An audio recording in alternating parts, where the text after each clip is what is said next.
Eu sou a secretária aqui do Polo Azul da Cor do Mar. Relembrando que esse é um curso realizado em parceria com vários polos, né?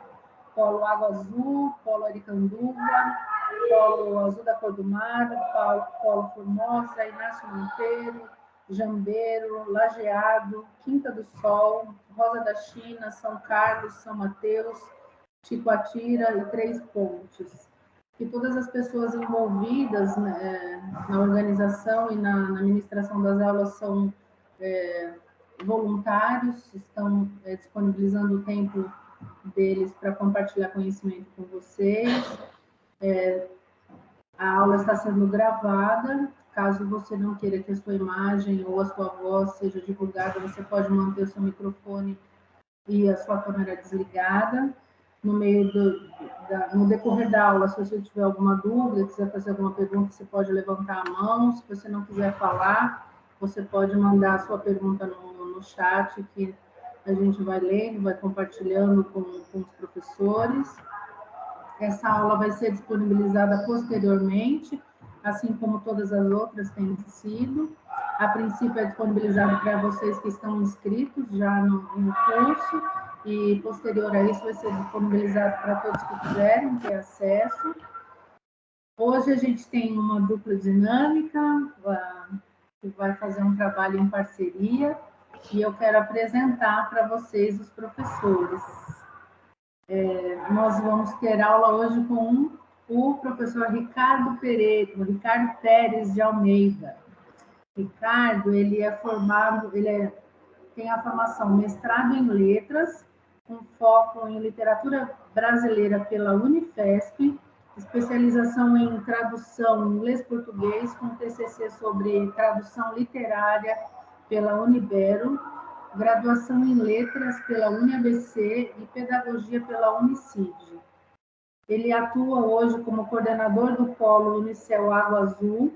Ele é professor de língua portuguesa na Prefeitura de São Paulo desde 2005, professor de língua inglesa no FISC por 6 anos, professor de gramática e literatura na Educa Afro por 5 anos.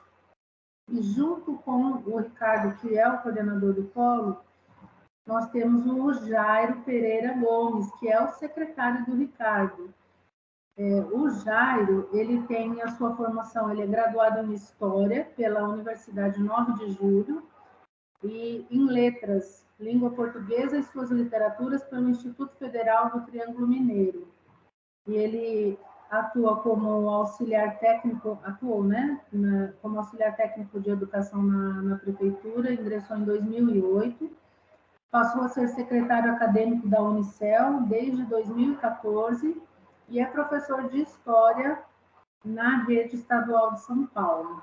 Então, hoje, vocês vão ser bem amparados pelos dois, e o tema é bem vasto, literatura brasileira. Desejo uma boa aula a todos, boa aula, professores, e qualquer coisa estamos aí. Obrigado. Boa noite, gente. Sejam todos bem-vindos à aula. Prazer estar aqui com vocês. Espero que todos que estejam aqui a gente possa contribuir bastante aí para o ensino de vocês, que vocês sejam aprovados nesse vestibular, tá? A gente vem acompanhando, né, ao longo do tempo as aulas de vocês. Espero que todos contribuam de forma positiva para vocês passarem no vestibular, tá? O Ricardo vai apresentar para vocês o material que nós apresentamos, tá? No antemão, a gente já adianta que serão 2 encontros de literatura brasileira. Então, uma parte hoje e outra parte na próxima terça-feira, tá bom?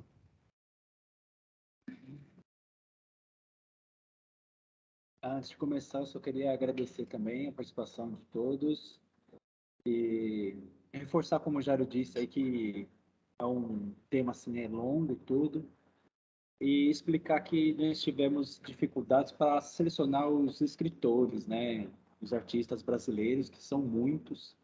Então, a gente tentou usar o critério de qual seria cobrado no vestibular da Univesp. Então, Se de repente não deu certo, vocês desculpem. E quando a gente estava preparando também, uma coisa que nós percebemos foi que a gente acabou escolhendo assim, muitos escritores e não escritoras, né?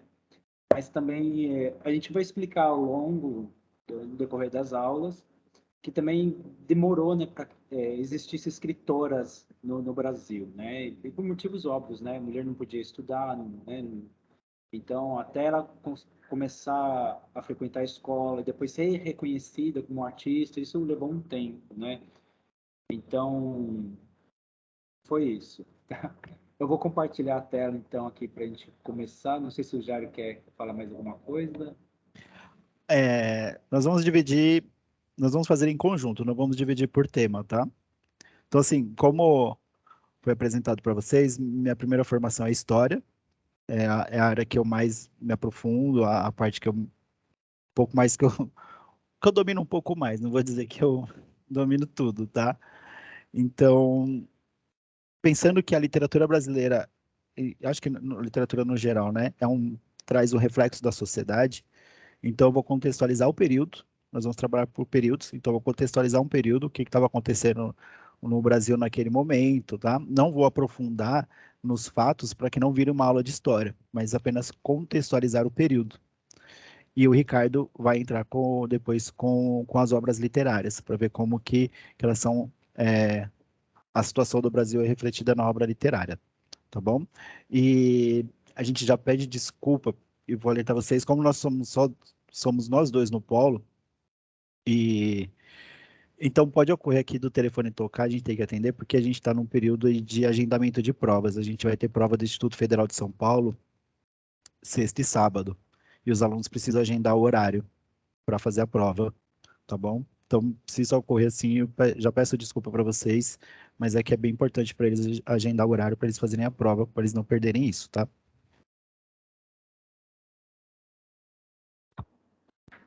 Vou compartilhar a tela aqui, então.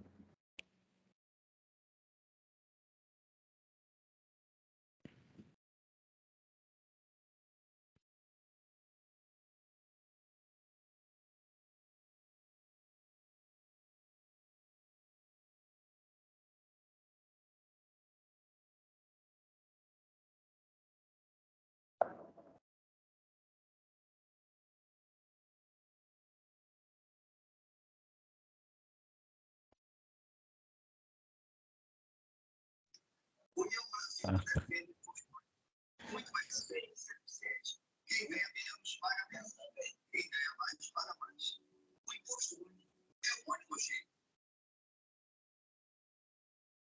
Está aparecendo. Sim.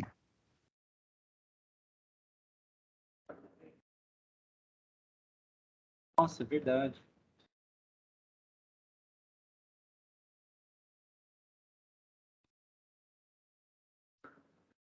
Deu certo?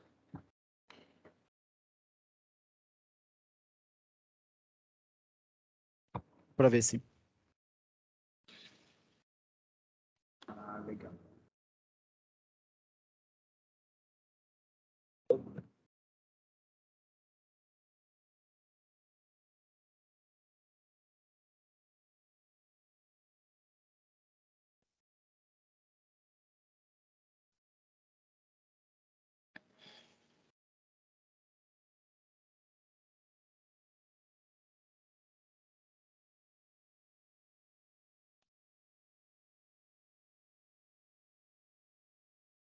Quer começar falando, Jair? Sim. É, a gente deixou aí disponível para vocês. Acho que muitos devem saber, ou, né, quem não souber, fica ciente, existe esse site aí, domínio público, onde vocês podem encontrar diversas obras literárias, tá? Tanto não só brasileira, como estrangeira também. São obras aí disponíveis, públicas, vocês não pagam nada. Então, bacana, não só para o estudo de agora, porque acho que está difícil para ler tanta coisa, né? Mas para seguir aí, e quando vocês ingressarem, precisar ler algum conteúdo também, algum livro, está aí disponível o domínio público.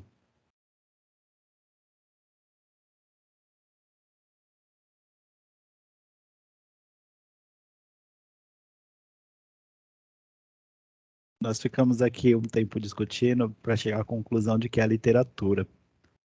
Em muitos lugares, cada um fala de o que é literatura, vai falar de um jeito mais poético, de um jeito técnico, né?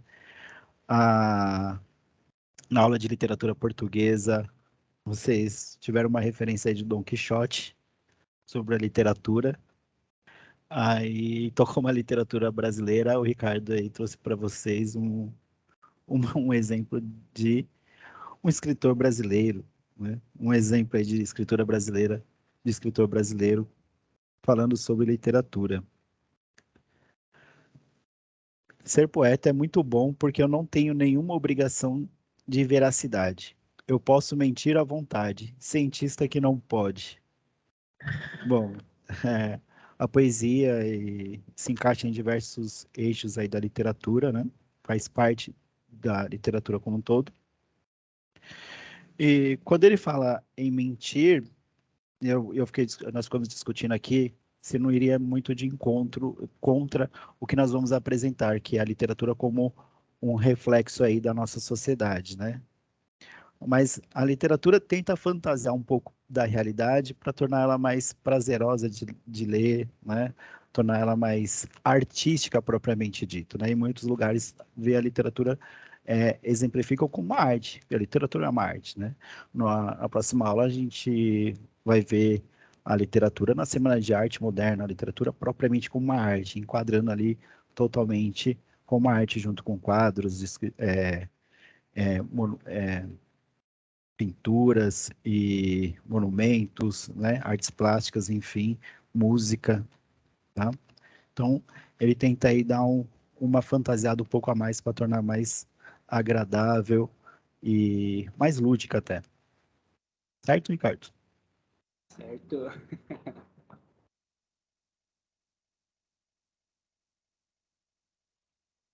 Nós separamos os movimentos literários de acordo com o que está no edital lá de vocês e vimos que, assim, é claro que não vai cair todos os movimentos literários, né? É inviável cair todos, mas eles colocam todos e a gente vai trabalhar com todos, tá?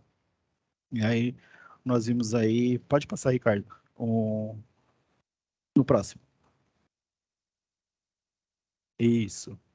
As divisões de períodos, tá? Então, hoje nós vamos trabalhar até um período que se enquadram ali três movimentos literários. Então, hoje nós vamos falar do quinhentismo, nós vamos falar dele como literatura de informação e literatura jesuíta, tá?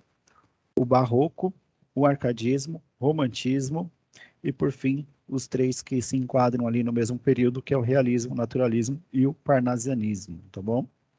E para a próxima aula fica o simbolismo, pré-modernismo, modernismo e pós-modernismo.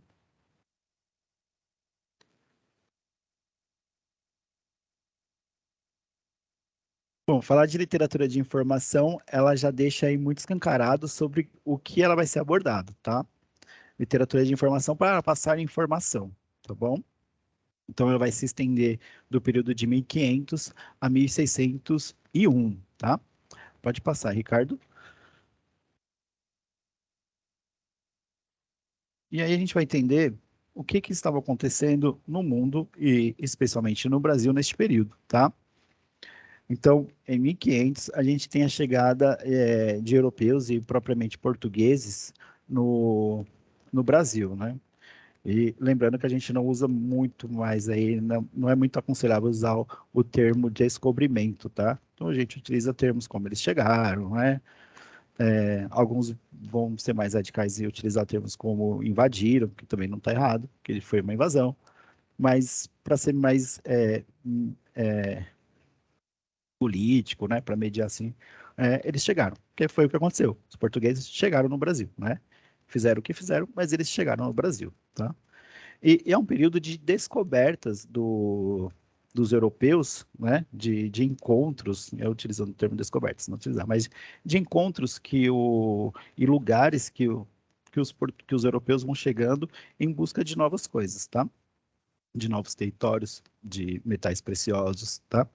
E para se chegar nesse lugar e para voltar ou para relatar, era necessário escrever, né? Não tinha as comunicações que nós temos hoje. Então, a comunicação sempre era feita normalmente por um escrivão às vezes por alguém até mesmo da igreja, tá? Lembrando que o acesso ao conhecimento de escrever, de ler, era muito restrito à nobreza e aos membros da igreja e algumas outras poucas pessoas da sociedade, tá? Não era como hoje. Então, poucas pessoas tinham acesso a essa comunicação, tá? Então, os portugueses navegavam, assim como diversos outros europeus, tá? E chegavam em lugares e precisavam fazer o registro daqueles lugares, e esse registro era passado para o rei, tá? Assim foi feito no Brasil. Então, os portugueses chegaram no Brasil e junto deles estavam ali o Pero Vaz Caminha. Para ele já estar ali é sinal de que não foi por acaso, tá? Não era uma pessoa que estaria navegando sem rumo, tá? Tanto que antes os espanhóis já chegaram na região da América Central, então não tem mais aquela desculpa de que os portugueses chegaram por acaso e erraram o caminho, tá? Então, chegaram e aí precisava fazer o registro do local, né? Precisava fazer o registro. Intenção que esse registro é feito por um olhar do estrangeiro, não é feito por um olhar do brasileiro. Então ele vai trazer aí visões, cultura, vai trazer até mesmo preconceitos, né, que o europeu tinha sobre o outro, tá? Porque o europeu se julgava como um padrão, como o que ele deveria, o modo de vida dele deveria ser. Então, ele vai julgar bastante nesses registros a vida do outro, tá bom? Então, quando a gente olhar essas literatura de informação, que é feita por alguém que chega num lugar e precisa fazer o registro para comunicar com o rei, para dizer como que era, como que aquelas pessoas vivem, como que é a terra, como que é a vegetação, tá? Ele vai trazer ali a cultura, a visão dele, a visão elitista, a visão do europeu, a visão de que o modelo dele é o certo, então muitas vezes ele vai julgar o outro ali um pouco como errado, tá? E essa comunicação era feita aí direta entre o escrivão e diretamente para o rei, tá?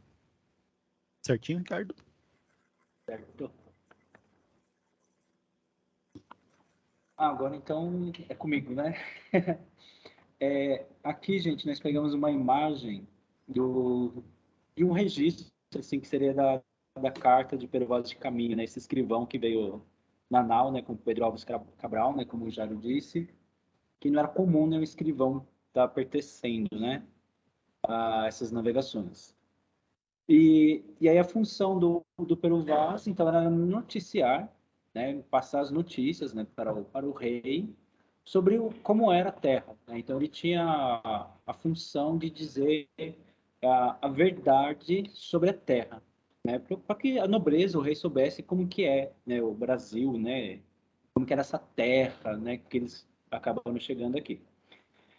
Nós vamos ler dois trechinhos e nós vamos perceber que tem essa visão preconceituosa que o Jairo comentou, né, dessa visão que os europeus, né, viam como ele sendo padrão. Então tem esse olhar preconceituoso com o indígena que já estava aqui no Brasil, e tem esse olhar assim de que eles são os selvagens, né? Dá para perceber assim que eles são vistos ainda como animais, né? Como se fossem seres primitivos que ainda não evoluindo, como se estivessem no estado selvagem.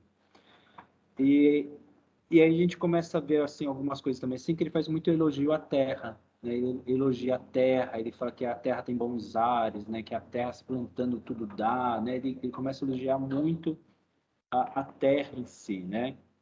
E tem até a teoria assim que eles falam que ele ressalta o indígena como sendo o bom selvagem, né? Ele descreve assim o indígena e começa a criar um mito assim do Éden, né? Que aqui é como se fosse o paraíso perdido, né? Como se fosse o Éden, né? Aquela terra do paraíso bíblico, né? Então aqui seria como se fosse isso, né? Até que eu acho que o pessoal começa a descobrir os pernilongos e tudo mais e vê que não é bem assim. Então aí tem um trechinho aqui, né, da carta. Eles falam assim, muitos deles, né, que ele está se referindo aos indígenas. Muitos deles, ou quase a maior parte dos que andavam ali, traziam aqueles bicos de osso nos beiços. E alguns que andavam sem eles tinham os beiços furados, e nos buracos uns espelhos de pau, que pareciam espelhos de borracha. Outros traziam 3 daqueles bicos, a saber, um no meio e os 2 nos cabos. Aí andavam outros, quartejados de cores, a saber, metade deles da sua própria cor e metade de tintura preta, a modos de azulada, e outros quartejados de escaques.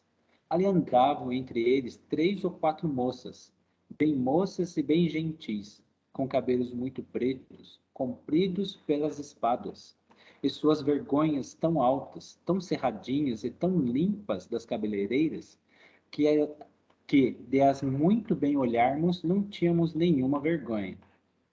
Então, aqui ele descrevendo o indígena, né? Então, como o Jair comentou assim, né, vai ter esse olhar europeu, então ele descreve aquilo que ressalta aos olhos, né? Aquilo que chama mais atenção. Não tem essa coisa assim de usar esses enfeites, né, de ossos, né, que é colocado assim nos lábios, né, que para eles deve ter sido assim algo assim muito chocante. Essa coisa de usar essa tintura no corpo, né? E essa coisa de andar nu, especialmente as mulheres, né? Então ele chama as partes genitárias das mulheres de vergonhas, né? Então ele fala assim que elas ficavam, né, bem moças e bem gentis, né? Tipo, ele tem esse olhar assim, né, pela mulher, assim, né? Dá para ver que é um olhar assim de cobiça, né, desejando a mulher, né? E aí e suas vergonhas tão altas, né? Então ele ressalta bem isso, né? Tão cerradinhas e tão limpa das cabeleiras, né? Então esse detalhe assim dessa preocupação com a genitália feminina, né? E é engraçado até no finalzinho dessa parte que até ele fala, né? De as muito bem olharmos, não tínhamos nenhuma vergonha. Então ele fala dos indígenas que não tinham vergonha de ficar nus e eles não tinham vergonha de ficar reparando nas mulheres, né? De ficar aquela coisa de ficar olhando assim, né? Um assédio já em cima das indígenas. Essa outra parte aqui, ele já ressalta a terra, né? Ele já vai falar mais da terra. Pelo sertão nos pareceu, vista do mar, muito grande, porque a estender olhos não podíamos ver senão terra com arvoredos, que nos pareciam muito longa. Nela até agora não pudemos saber que haja ouro, nem prata, nem coisa alguma de metal ou ferro, nem lhe ouvimos. Porém, a terra em si é de muito bons ares, assim frios e temperados, como os de entre Douro e Minho, porque neste tempo de agora os achávamos como os de lá. Águas são muitas, infindas, e em tal maneira é graciosa, que querendo aproveitar, dar-se-á nela tudo, por bem das águas que tem. Porém, o melhor fruto que nela se pode fazer, me parece que será salvar esta gente, e esta deve ser a principal semente que Vossa Alteza em ela deve lançar.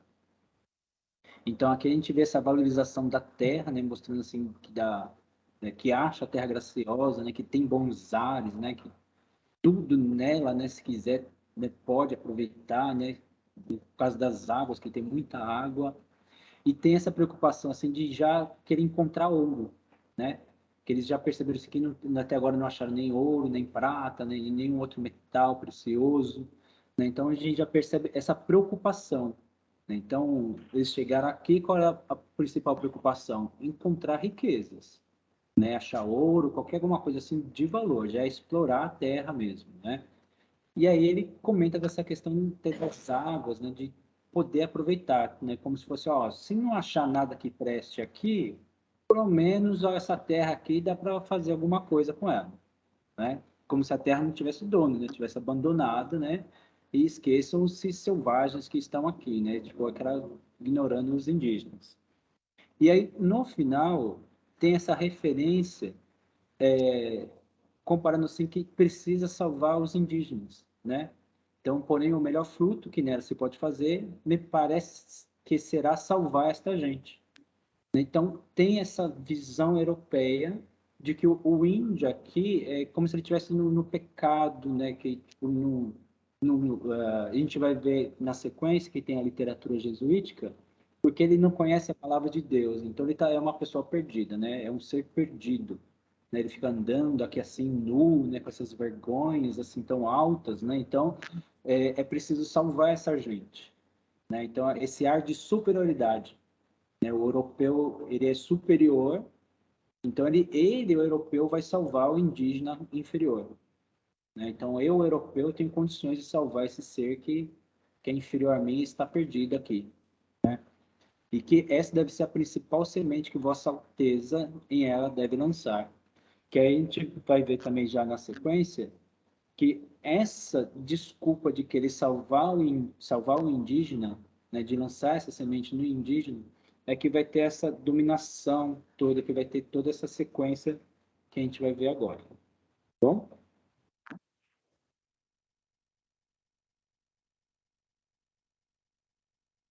Certo, pessoal. Agora nós chegamos na literatura jesuítas, tá? Ela caminha junto com essa literatura de informação, porque ela tem uma complementação, porque você pode passar, Ricardo, deixa eu só anotar aqui, Miquel. Porque ela também vai servir de comunicação para o rei, tá?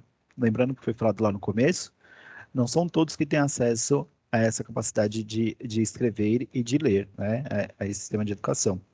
Então, ele passa a ser restrito à nobreza, algumas pessoas da sociedade, e especialmente aos membros da igreja, tá? E descoberta, né, ou chegada, né, propriamente de chegada dos europeus aqui, vai fazer com que a igreja vai ver também como uma possibilidade de aumentar ali dos seus seguidores, também de ganhar com isso, tá? Então, a igreja nesse período aí também tem essa visão também, tá? De caminhar junto, é uma visão também política muito presente na igreja, uma visão econômica nesse período aí do século XVI, tá? E ela acaba comandando também bastante muitos reinados, tá? Então, o que está acontecendo na Europa, que faz com que a igreja venha para cá, é uma ascensão muito grande da reforma protestante, né? Então, muitas pessoas estão deixando de seguir o catolicismo e passando a seguir ao movimento protestante, tá? E aí, a igreja vê a necessidade, né, a igreja católica, importante já nesse período separar, então, a igreja católica vê a necessidade também de conseguir mais seguidores, né, mais adeptos. E vê, como a gente viu ali na parte final da carta de Pero Vaz, que ele já anuncia de que precisa salvar aquela gente, então a igreja católica vai até lá, visto que Portugal é extremamente católico, vai para essa terra também com esse intuito, né? A igreja também vai lá, achando que precisa salvar, tá? E, claro, conseguir mais adeptos aí para para o seu segmento cristão, né? O catolicismo. E essas chegadas jesuítas aí, né?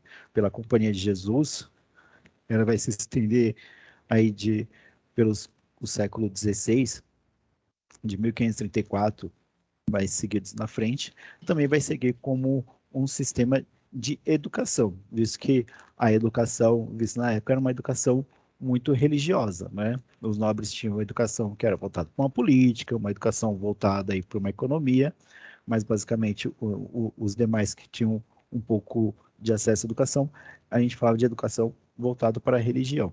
E essas religiões aí, o catolicismo vai vir com essa ideia de educar para a religião. Então, eles vão construir aí colégios, né? A gente tem o pátio do colégio aí como exemplo, tá? Construído nesse período. Primeira construção da atual São Paulo, que nós temos, né, na cidade de São Paulo, o colégio, o pátio do colégio, tá? E também, como era feito na literatura de informação, os registros deles eram enviados diretamente para o rei de Portugal, tá? Também trazer uma outra visão sobre o local. E o contato deles era mais direta, mais focado no indivíduo, né? No nativo, tá? Não tanto na terra, tá bom? E a gente vai seguindo com o Ricardo, tá? E pensando nesse foco, existem aí duas visões, né? Uma visão de um escrivão, alguém que fazia parte da política, né, em Portugal, e agora a gente vai entrar numa visão religiosa, tá? De alguém que tem um outro caminho, e são visões aí que coincidem com o período, visto que a religião se fazia muito presente na política, né? E no legado, na condução do rei. Tá?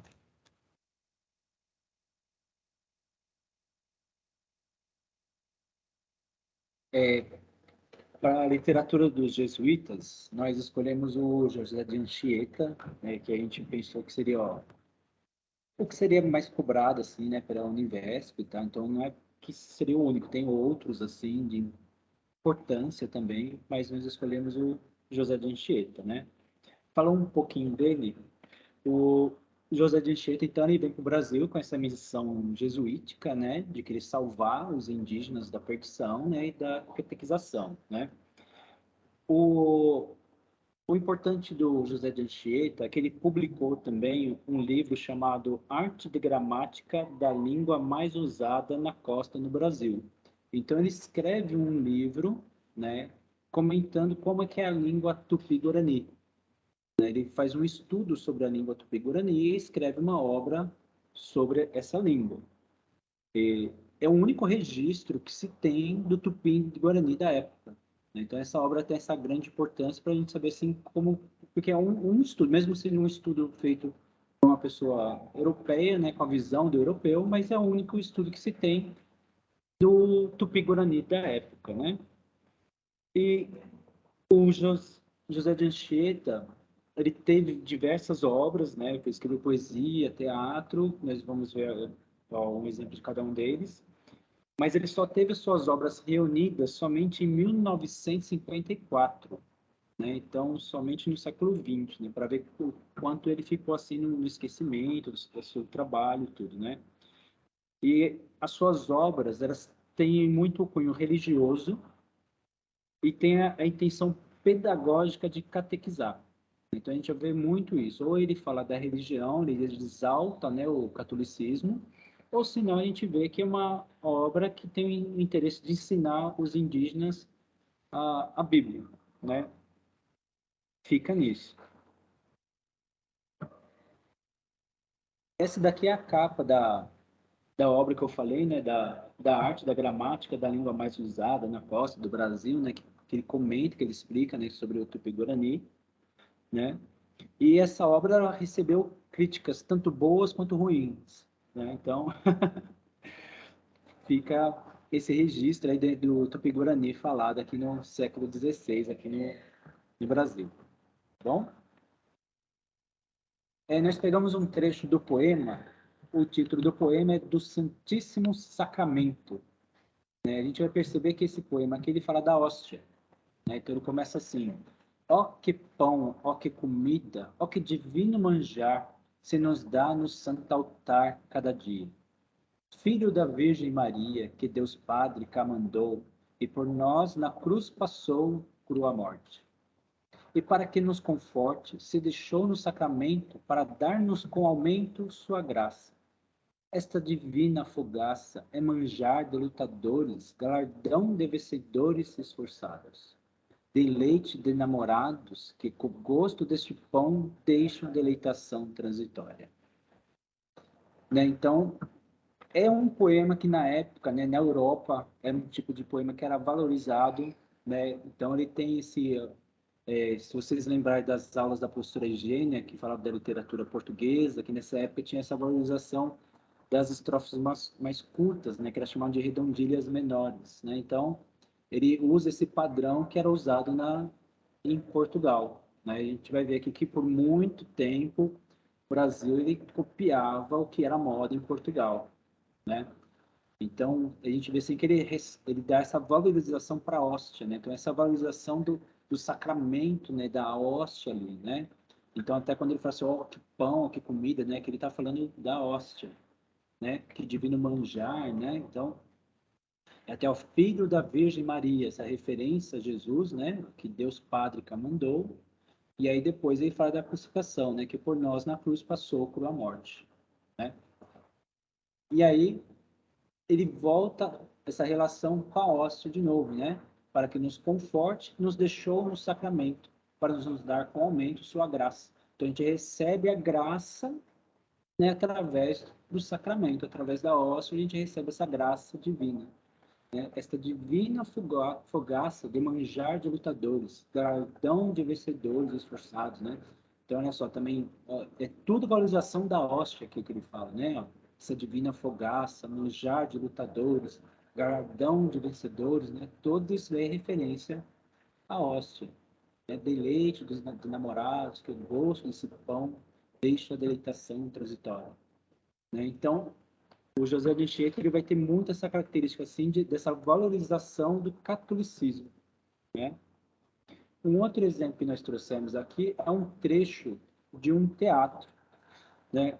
Os jesuítas, não só José de Anchieta, eles usavam muito o teatro para catequizar os índios, né? Então eles perceberam assim que como tinha essa dificuldade de comunicação, né, por falar em línguas diferentes, então eles usavam o teatro, a encenação para catequizar os indígenas, para mostrar a palavra do Senhor, né, para os indígenas. Então, tem essa peça na aldeia de Guaraparim, que conta a história de um indígena que morre, né? Então, aí a alma do índio fica perdida, né? Então, lembra que a gente tinha visto até na carta pelo Vaz de Caminho, que mostrava, né, que o indígena era um selvagem, perdido, e cabia, né, a Portugal salvar essa população que estava aqui. Então, o indígena morre, a alma fica perdida, né? Ela não sabe para onde ir, porque como ela não conhece a palavra do Senhor, ela não sabe o caminho que seguir. Então, aqui vai mostrar, a gente tem o diabo atentando a alma, né, para levá-la para o inferno, e aí aparece um anjo para resgatar essa alma, né? Então, nessa peça de teatro, a gente vê muito isso. Ele falou assim, ó, tá vendo? Conhecer a palavra para você não cair na tentação do demônio, né? Então, a gente escolheu esse trechinho aqui assim. Então a alma primeiro fala, né? Mas que houve? Onde aportei? Que aí, tipo, a pessoa morreu, né? Então a alma tá perdida. Tipo, ela morreu e não sabe o que aconteceu, né? Alma de Pirataracá. Meu corpo agora deixei. Nem sequer as mãos cruzei. Saí dele ainda tão fraca. Onde está meu caminho? Então a gente percebe isso dentro, né? A pessoa está toda perdida. Como ela não conhece a palavra do Senhor, ela não sabe o que fazer, né? Deu a morte e aí ela falou, não sei agora, né? Aí vem o diabo, né? Que são 3 diabos que participam da peça. Então, o diabo número 2 fala, né? Ergue-te, vamos, ser forte. Apoia-te em meu suporte, nenhum risco te há de vir. Então, né, é o diabo oferecendo o suporte a eles, né? Não, vem comigo. Aí vem o diabo número 3. Tu morreste, de fato, o caminho é este. Que procuravas a parte? Eu não quero desviar-te, já que comigo viestes, para Deus vou levar-te. O 3 já vê que ele já usa o da mentira para convencer a alma, né? Então é como se ele tivesse ele explicando ali para o indígena, falou assim, ó, o diabo ele vai usar de todas as artimanhas para poder te induzir ao inferno, né? Então ele te oferece até o caminho para Deus, mas não é o caminho da verdade. Então você tem que saber realmente qual que é o caminho certo, né? E isso aí vai transcorrer mais algumas partes, né? Aí tem esse sinal que a gente pôs o colchete aí, reticências, que representa que nós tiramos um trechinho, né? Até que um momento aparece o anjo. Aí o anjo já chega, ele chega gritando com o diabo, né? Arredai do protegido que vai. Sou o seu anjo da guarda. Que vossa turma maldita no fogo para sempre arda. Temos todos esta dita. Pela bondade infinita estarei sempre de guarda. Então mostra o anjo, né, aquela coisa de apóstolo ali, né, pronto para poder defender ali, né, ele sempre te guarda ali, né, ele vai sempre proteger a alma, né, das pessoas. Aí vem o diabo número 1, né, e fala, ai, não quero contemplar o seu arrogante rosto, vou voando do meu posto.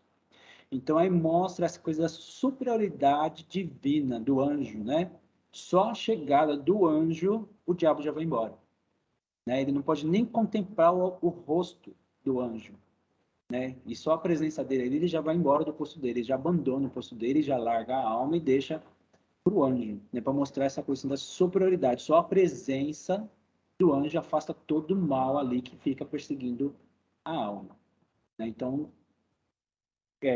como nós tínhamos falado, né? Então a literatura jesuíta vai se basear nisso.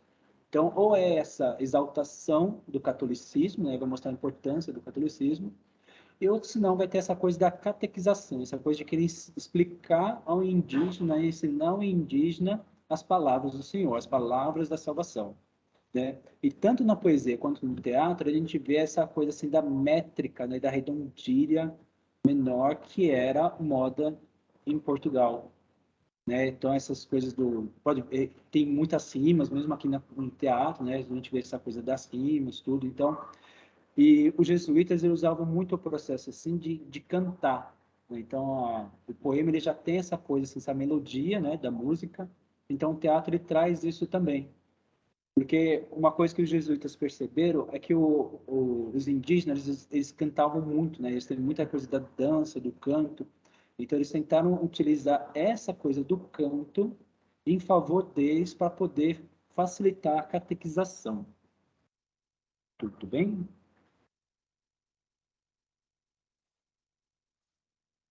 Ô, Ricardo, é nessa daí que você falou que eles apresentavam em cima de carroças, iam mandando? Ah, sim, foi. Estava conversando com o Jário, a gente discutiu bastante aqui, né? Sobre os movimentos, as épocas, né, que aconteciam. E era comum na época, ali no artigo, que, imagina, não tinha palco, né? Então eles faziam, os atores, eles pegavam várias carroças, né? Colocavam uma do lado da outra, e os atores ficavam em cima das carroças. Então, em vez de ter aquela coisa do pano de fundo para mudar o cenário, o cenário era fixo, cada um em uma carroça. E aí, quando tinha que mudar a cena, o ator se deslocava para a carroça do lado. E aí, então, a plateia estava na frente de uma carroça, na hora que o ator saía para a próxima carroça, aí o público tinha que passar para o outro lado. E aí, nisso aí, ia passando, passando. Então, imagina, de repente, vai pregar lá, né, a Paixão de Cristo, aí, de repente, tem lá 10 cenários. Então, tinha 10 carroças, e aí o público tinha que ficar acompanhando os atores, assim, por 10 carroças diferentes, né? Ia esse movimento, assim, né? Então, é, as técnicas da época, né? Que, é o que dá para fazer. Bom, esses dois movimentos, tá? Tanto a literatura de informação quanto a literatura jesuíta, lembrando que ela traz aí uma visão muito forte do europeu, né? Então, nós usamos dois exemplos. Primeiro, o Pero Vaz de Caminha, e o segundo, José de Anchieta. Pero Vaz de Caminha, um português, José de Anchieta, um espanhol, jesuíta, tá? Então, percebam, a literatura brasileira tá lá no edital, né? Literatura brasileira. Aí vem literatura de informação, literatura jesuíta, os dois primeiros. E a literatura brasileira inicia por europeu. Olha que interessante, né? Os dois primeiros iniciam por europeu e trazendo aí a visão europeia e muitas vezes até com preconceito que era o nativo daqui do Brasil, tá? E vamos lá, agora a gente parte para o Barroco, tá? A próxima, a gente já vai entrando aí no século XVII. Então, entender o Barroco é entender o sistema econômico do Brasil, tá? Então, nós tivemos alguns ciclos econômicos ao longo do Brasil até os dias de hoje. Então, o primeiro foi o pau-brasil. Então, a intenção do português, do europeu, quando ele chega no Brasil, né, quando ele chega numa terra nova, uma terra que ele pode explorar, né, que ele pode não, mas que ele tem condições de explorar, né, condições militar, condições bélicas, né, para chegar lá e explorar aquela terra. O principal é o ouro, sempre, né? O principal é o ouro, são os metais preciosos. De primeiro momento, não foi tão fácil achar isso, né? Primeiro momento, eles não acharam tão simples assim. Então, o que eles viram foi a madeira, o pau-brasil, né? Aquela madeira que a gente conhece, que deu nome ao Brasil, tá? Que é, por ser avermelhada no seu tronco, era utilizado para fazer principalmente móveis, instrumentos, tá? Ficava-se muito bonito para isso. O segundo, depois veio a cana-de-açúcar. Então, já é utilizada na Europa, eles já tinham técnicas de plantio para cana-de-açúcar, e aí eles começaram a utilizar aqui também no território brasileiro, tá? Só que aí ampla concorrência com a Europa, principalmente ingleses e holandeses, fez o europeu assim, o português, desculpa, o português perder um pouco essa concorrência. E aí, especialmente em Minas, não só em Minas, teve em Goiás e Mato Grosso, mas especialmente em Minas começa a descobrir aí os metais preciosos, especialmente ouro, tá? Então, século XVII, século XVIII, vai ter aí o auge do ouro, tá? E aí a gente vai entender como que isso muda, então, no território brasileiro, tá? Pronto, Ricardo, pode ir para o próximo. Então, vamos lá. Entender que já se tinha um foco no Brasil, né, como um território ali principal, que é Salvador, que é considerado capital, né, da colônia. Então, a comunicação feita território brasileiro com Portugal tinha como principal saída ali Salvador. Então, essa capital acaba sendo mudada para o Rio de Janeiro. Essa mudança dá muito por conta da descoberta do ouro em Minas, que aí ficava mais próximo, tá? Dos locais de onde descobriram. Então, que Salvador sejam tão longe assim, né? Tá, o Rio está aqui, depois vem Minas, depois vem a Bahia, né? Mas era mais próximo. Então, para transportar, né? Levar do Rio e depois para o Rio e depois para Portugal. Então, muda-se a capital da colônia, sai de Salvador, vai para o Rio, tá? E aí tem, graças a essa descoberta do ouro. Então, agora, o foco da literatura, das artes, o foco da economia, o foco da colônia passa a ser o território de Minas Gerais, tá? Como eu disse, também tem Goiás, também tem Mato Grosso do Sul, também tem Mato Grosso. Mas o principal é em Minas. Por isso que a gente quem for em Minas vai ver lá muitas igrejas, porque também os jesuítas, também os religiosos vão para lá, né? Vão para o território mineiro. E o aumento da população. Porque o principal elemento, aquele principal metal precioso, aquilo que era considerado economicamente mais importante, é descoberto naquele território, então vai muita gente para lá. Então a população, não só de Minas, mas do Brasil como um todo, acaba aumentando. Né? Eles vão utilizar bastante aí da mão de obra de pessoas escravizadas, tá? Para essa extração de ouro. Tá? Então, a gente vai ver que o barroco, propriamente dito, não tem tanto foco assim na literatura. A gente sempre foca bastante na arquitetura, acho que na arquitetura principalmente, também na pintura e artes plásticas. Mas o foco sai de Minas, tá? Tanto no barroco, quanto no próximo, que é o arcadismo, que a gente vai ver depois, mas entendendo por que que sai de lá. Porque tudo está girando ali. A economia, a população está para lá, então, lembrando que não é todo mundo que tem acesso ao conhecimento de escrever e de ler, né? São pessoas que têm dinheiro. Então, as pessoas que têm dinheiro vão atrás de onde tem dinheiro. Onde está tendo dinheiro? Minas. Então, muitas pessoas vão para lá, tá? Então, artes, tanto literatura quanto artes plásticas, quanto arquitetura, pintura, enfim, sempre neste período o foco é Minas e vai sair muito de lá, tá? Tanto desse movimento quanto do próximo, tá bom? Certo, Ricardo? Certo. Ô Jairo, antes da gente falar dos autores, teve uma pessoa que colocou uma pergunta aqui no chat. Ele escreveu assim: professores, eles achavam que o Brasil eram as Índias, por isso ficou o termo índio, mas o correto é indígena. Você quer Então, hoje a responder gente essa? é muito controverso isso, né? Porque não dá para falar que eles estavam perdidos, aquilo que a gente falou no começo, não dá para falar que eles estavam perdidos, porque eles já sabiam onde estavam, né? Pessoas que estavam é, nos navios que vieram para cá, normalmente não estariam. Lembrando que os espanhóis chegaram antes, né? 1492, os espanhóis já chegam no continente americano. Então, a informação, ainda que lentamente daquele período, né, porque não tem a comunicação rápida como nós temos hoje, ela acaba se espalhando a informação, né, principalmente entre essas pessoas da grande elite. Então, não dá para falar que eles estavam perdidos. Talvez eles não tivessem um nome propriamente dito para dar, aquela população e deram como índios. Eu vou te dizer que, assim, já ouvi diversas explicações, acho que ainda é um tema ainda que segue sendo debatido, mas a gente utiliza termos indígenas, né? Não índio, indígenas. Eu prefiro utilizar o termo que eram nativos, porque nativo é de quem é da terra, de quem é daquela terra. Também é um termo utilizado, tá?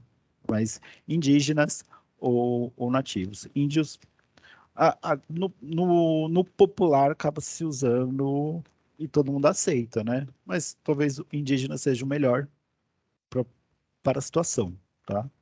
Uma situação assim acadêmica, indígenas ou nativos. Aí você fala nativos da época da chegada dos portugueses, da chegada dos europeus, né? Os nativos daquela terra. Eu Os já outros ouvi professores também, de língua portuguesa também que tiverem a história, quiserem completar. eu já ouvi também o pessoal falar o termo povos originários, mas é bem como o professor Jairo disse, né? Então, é um tema que se discute ainda, assim, né? Também nunca vi se ninguém falando assim, ó, usa tal termo que é isso, né? Então, tem uma outra também, a Gisele perguntou assim, que termo que usa para substituir descobrimento? Encontro, achamento? Eu prefiro utilizar o termo que eles chegaram, porque foi o que aconteceu. Os europeus chegaram, tá? Se você utilizar o encontro também é bom, mas é porque veio de um foi para outro, né? Eles não se cruzaram. Eu prefiro o termo chegaram. Eu vi nos últimos anos é o que eu tenho mais visto, sim, quando os europeus chegaram aqui. Eu acho simples e eu acho que não é tão técnico, né? E é simples. Chegaram. Eu acho que não causa nenhuma discordância, seja por quem prefere utilizar aqueles termos, os termos como os europeus invadiram, ou contra quem utiliza os termos de descobrimento, tá? Mas o descobrimento não é muito bem visto, mesmo, tá? Eu prefiro utilizar o termo quando eles chegaram. Eu também. Até que ela colocou achamento, acho que achamento também não é uma boa, não. E retoma a ideia de descobrimento também, né? Achamento, Sim. né? Na carta de Peruvá, se de repente alguém for ler a carta do Peruvá, vocês vão ver que ele usa muito essa palavra achamento, né? Achamento da terra, tudo. Mas como o professor já explicou lá no começo, que, tipo, era a visão que eles tinham, né? Que aqui era uma terra abandonada, né? Uma terra de ninguém, então a gente achou e é nosso, né? Então, eu acredito que se evitando descobrimento e achamento já é um bom caminho. Hoje se tem bastante uma discussão de que essas terras são dos nativos, né? São dos indígenas, né?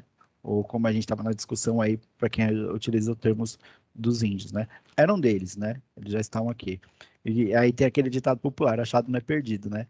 Então, então que os portugueses acharam é deles. Não, pô, não é assim. Bom, então agora continuando então aqui no Barroco, como o professor Jairo disse, na literatura nós não teremos assim ainda grandes escritores assim de destaque, né? Teremos escritores, mas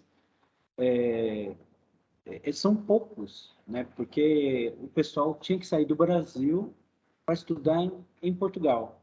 Então já dificulta nisso, né? A pessoa para ser letrada, para escrever uma obra literária, ela tem que ter dinheiro, tem que ter condições para sair do Brasil e estudar na Europa, né? Então nós escolhemos o Gregório de Matos, né? O Gregório de Matos, a gente acredita que é o escritor assim, né, de maior renome nesse momento, né?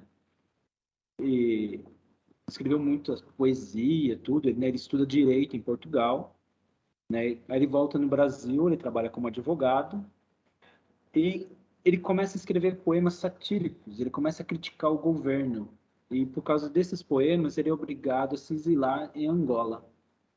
Né? Depois ele volta ao Brasil, em 1965, e chega a falecer 2 anos depois. Né?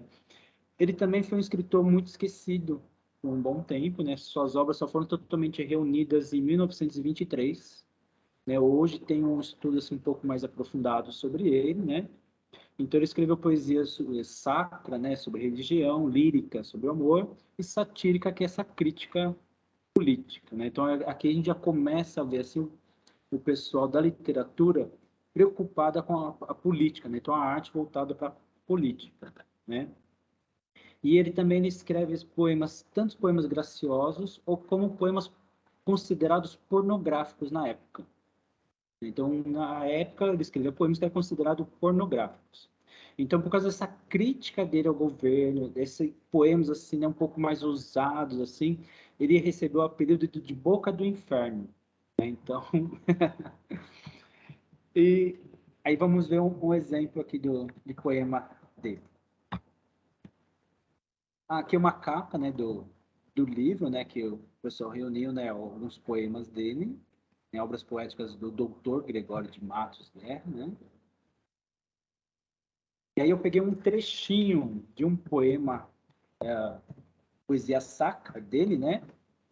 Então ele tem esse cunho religioso e o barroco ele tem muita coisa assim de trabalhar com os opostos, né? Que a gente chama de antítese, né? Você trabalha com palavras contrárias.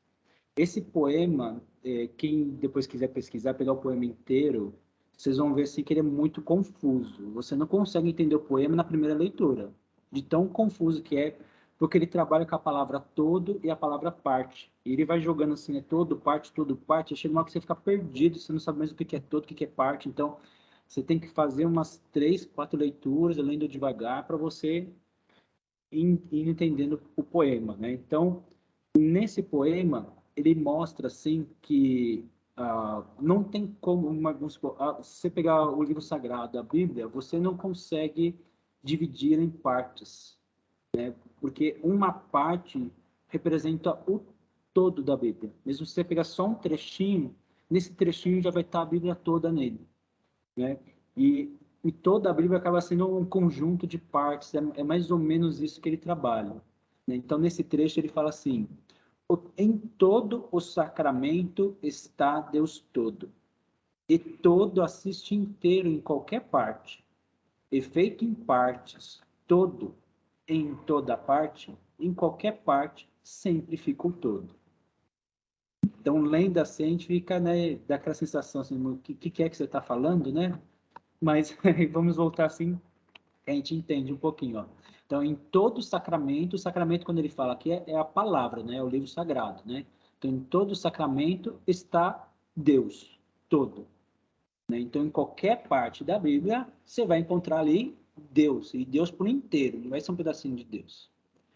E todo assiste inteiro. O assiste aqui na ideia de auxiliar, né? De ajudar, né? Então, ele todo, né, assiste, auxilia inteiro em qualquer parte. Então, qualquer parte da Bíblia, ele vai estar lá, né, intervindo, vai estar lá ajudando por inteiro. E feito em partes, todo. Então, o todo ali da Bíblia é dividido em partes. Então, a gente tem lá, né, os livros, né, tem os versículos. Então, apesar de ter a Bíblia ser um todo, ela é dividida em partes. Então, por isso, é feito em partes todo. Então, ele todo é feito em partes. Em toda parte. Então, do começo ao fim, né, a Bíblia toda, ela é dividida em partes. Né? E aí ele termina. Em qualquer parte, e aí qualquer parte da Bíblia, sempre fica o todo. Então, não importa que você vai lá, divide lá, né, em capítulos, em versículos, né, em cada partezinha, você sempre vai ver Deus todo. Né? Então, esse poema tem 4 estrofes, né? Então, nós pegamos essa segunda estrofe, né? Então, mas aí quem tiver interesse, dá uma pesquisada na internet, você vai ver que ele sempre fica com esse jogo assim, todo parte, né? Então, mas tem que prestar bem atenção nisso, tem que ir lendo com calma, que aí vocês vão ver, ele está falando assim da palavra, dessa coisa da palavra ser dividida em partes, mas ela representa um todo. Tudo bem? Então, esse é um exemplo da poesia sacra do Gregório de Matos. Aqui é um exemplo de poesia lírica, né? Aqui nós encontramos que esse poema ele dedicou a essa moça Angélica, né, que era filha lá de dos membros lá da pessoal de posses, né? O pessoal rico, assim, da época no Brasil, né? Então, ele se encantou por uma filha dessas pessoas e escreveu esse poema, né? Anjo no nome, angélica na cara. Isso é ser flor e anjo juntamente. Ser angélica flor e anjo florente. Em quem, senão em vós, se uniformara. Né? Então, aqui ele trabalha com o nome da mulher, né, de angélica, né, que vem do termo em português que é o angelical, que é referência ao anjo, né, por isso que ele fala anjo no nome, né, angélica na cara, né. Para a gente hoje o termo cara é meio grosseiro, né, você fala essa cara aí, né, mas na época não era, né, então...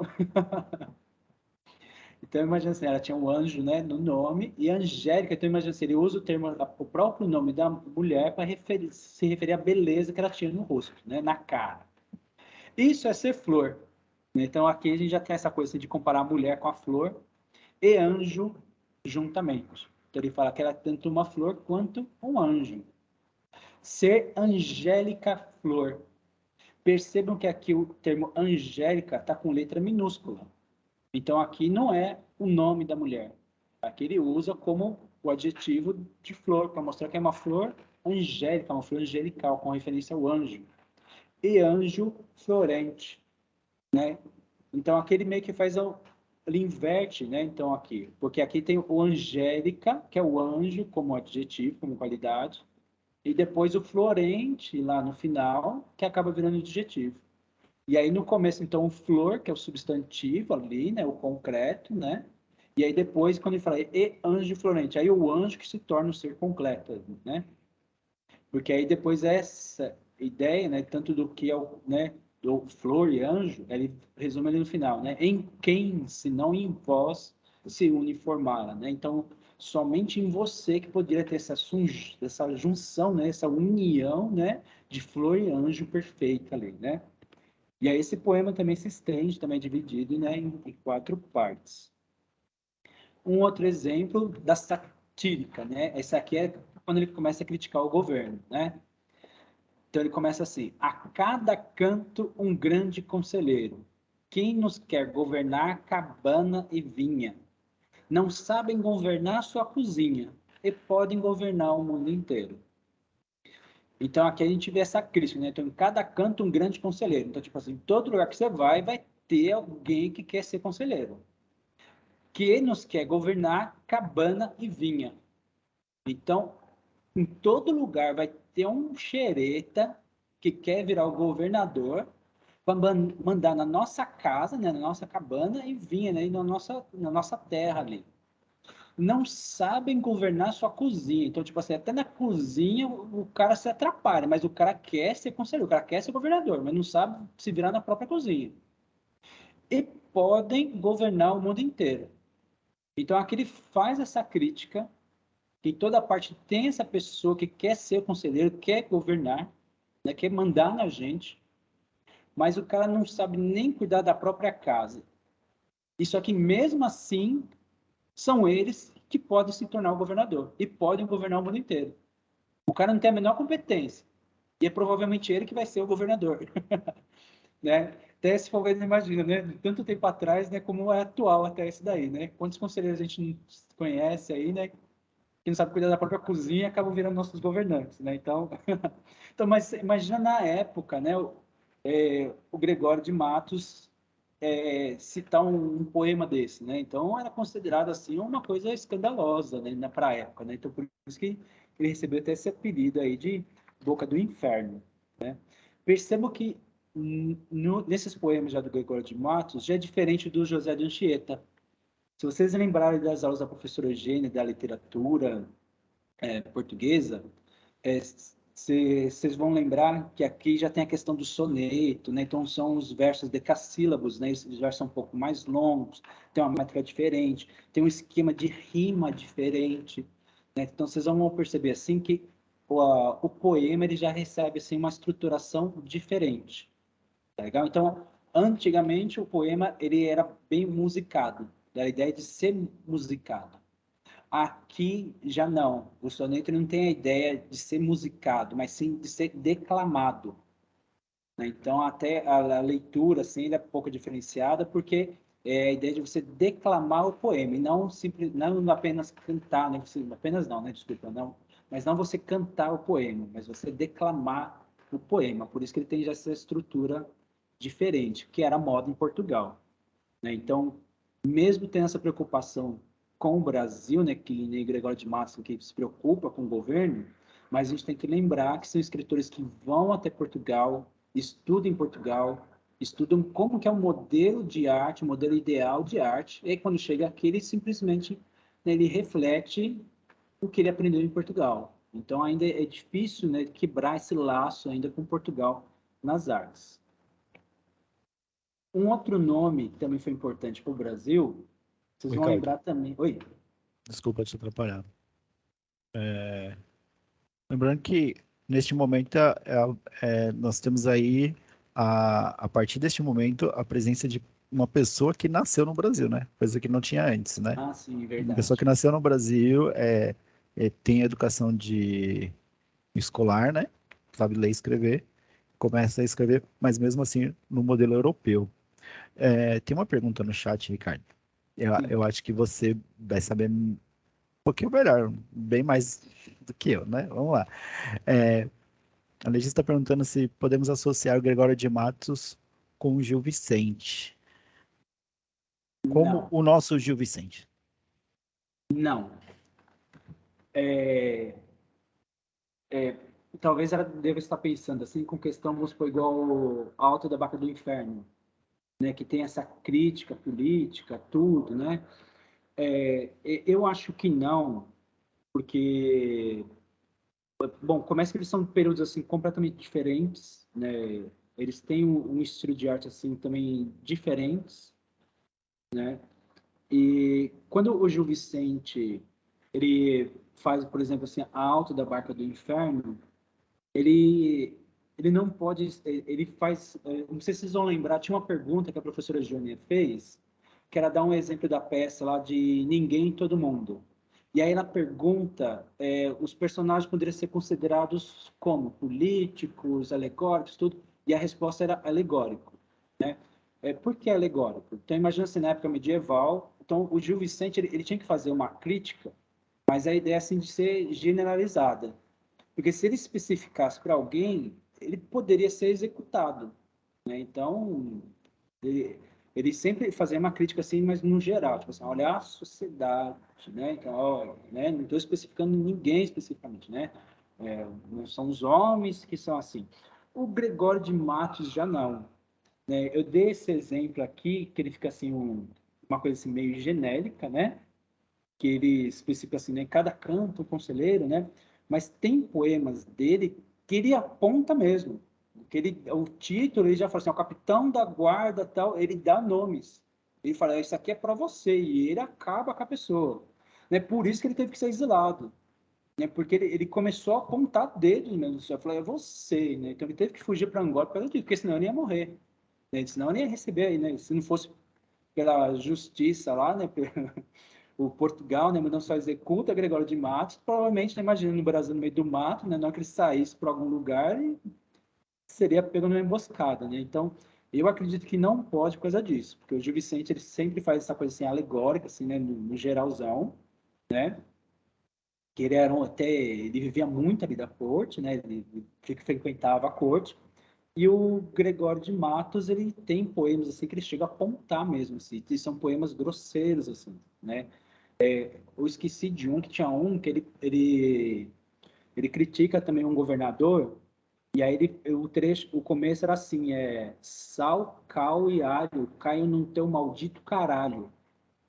Ele escreve bem assim, para dar a ideia assim, que fala assim, meu, você é tão desgraçado que eu espero que sua genitália assim se defenda assim para você não ter nenhum herdeiro, cara, porque você não pode ter filho, você é tão desgracento, meu, que sua genitália tem que cair cal, sal e alho, assim, para poder definhar tudo, né?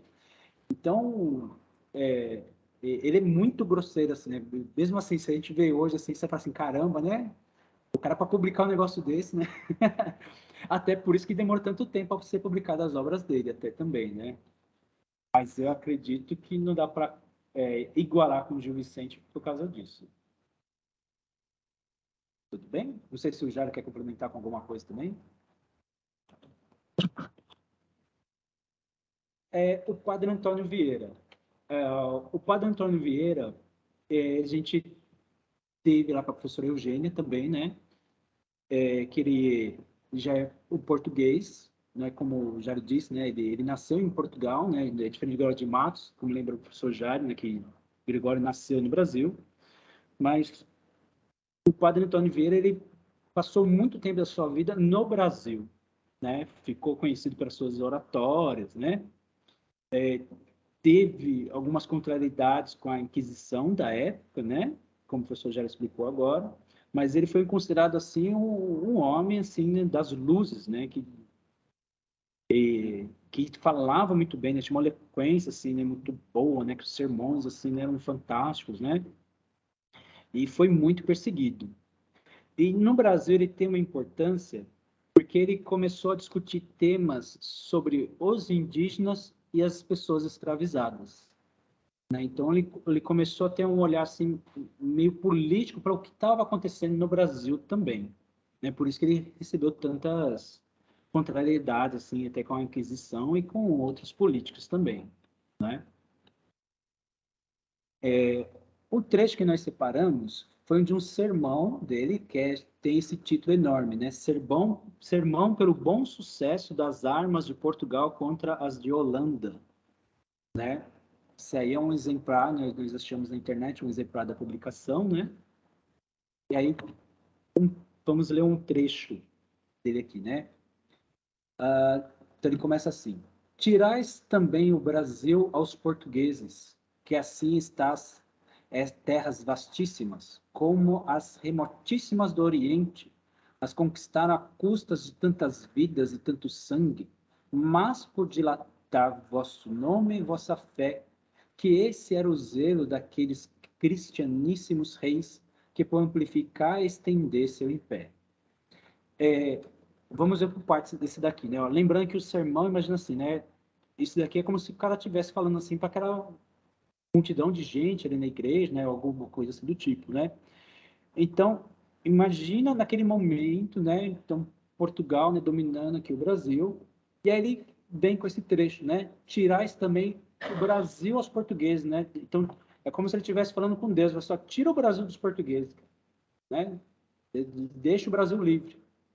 Que assim essas terras vastíssimas como as remotíssimas do Oriente. Então, tipo assim, ó, tira o Brasil do domínio português, até aquelas terras lá do Oriente também, tira, né?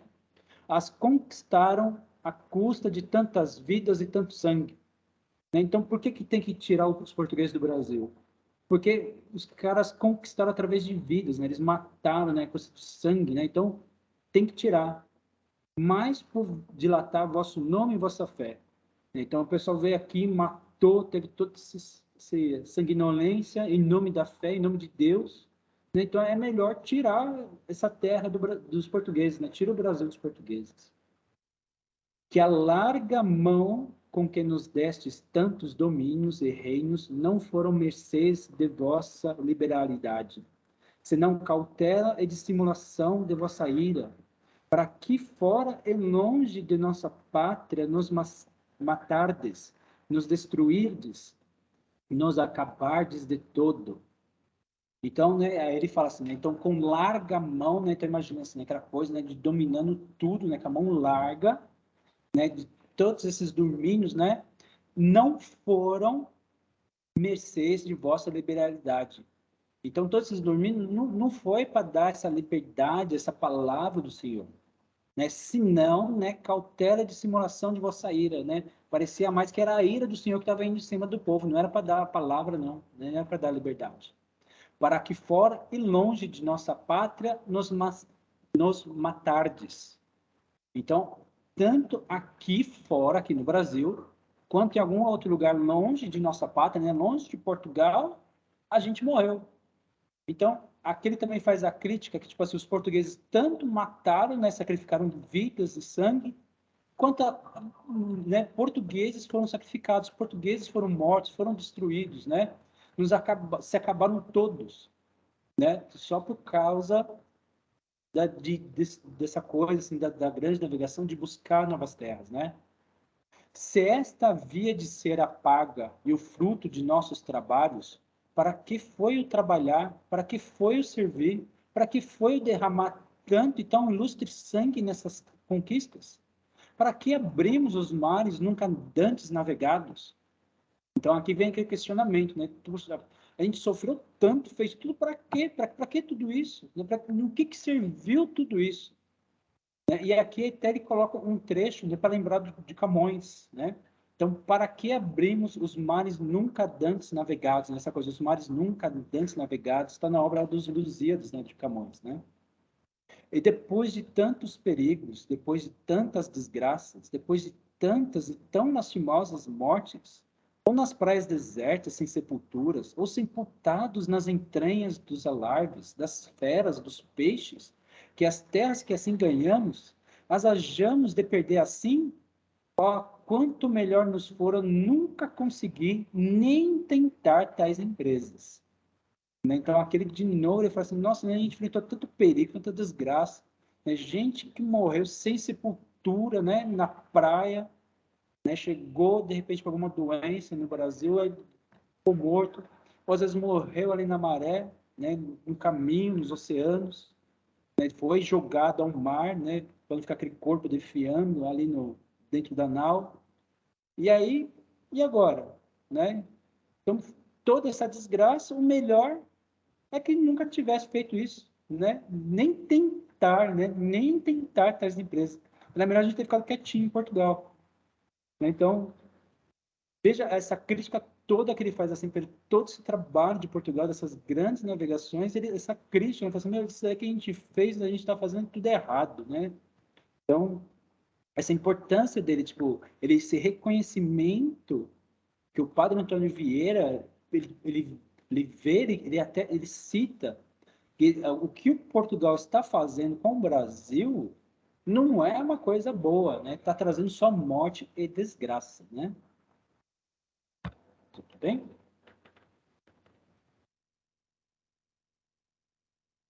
Aí agora com o Jairo.